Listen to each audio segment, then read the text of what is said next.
I ran cross country in college. Woo! Now before you get impressed, let me tell you the real scoop. I went to a school that only had 4 people on the cross country team, and to qualify in a race, you had to have 5 people on your team. So the coach came to me and he said, Sheri, I know you like to run.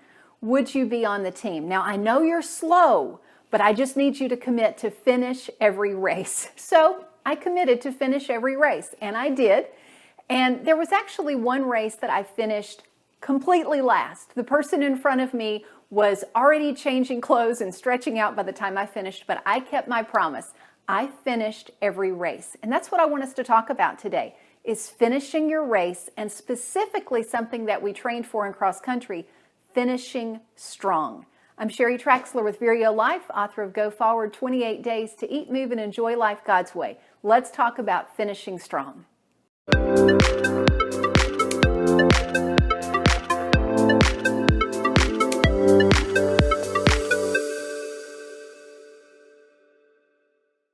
I was always one of those kids who loved a new semester. Fresh, clean notebooks, haven't been written in. Also, anything I had done the previous semester that may not have been up to par, this semester I could do better. You also get that sometimes in adult life in January. We think about New Year's resolutions and a fresh start in January. It's not quite the same because whatever was in your inbox December 31st, it's still there to be dealt with January 1st. But it is a fresh start. My problem with that, though, is somewhere around November, what tends to happen for a lot of us is whatever we started and it's kind of slipped away, slipped out of our mind through the year, we think, oh, I'll just start that again in January. I challenge you, don't wait. Don't wait until January to say, I'm just going to do better this year. Don't say now, no big deal.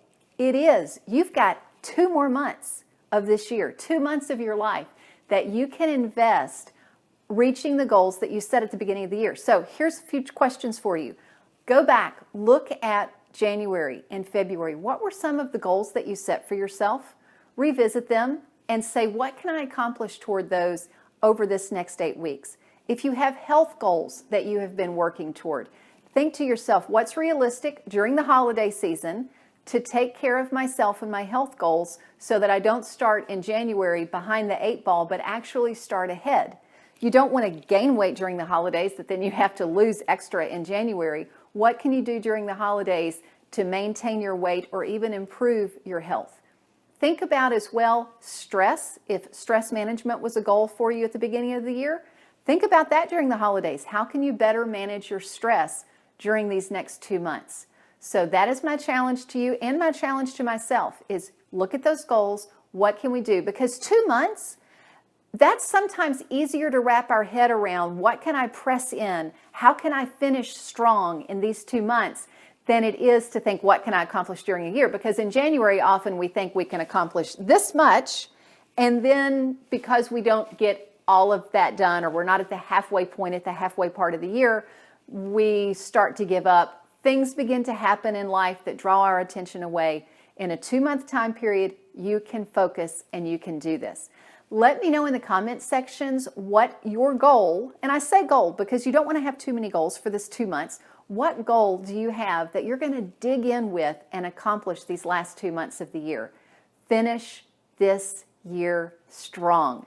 Thanks so much for watching. Remember to subscribe so that you can be the first to receive these videos. And until next time, find your path and fulfill your potential.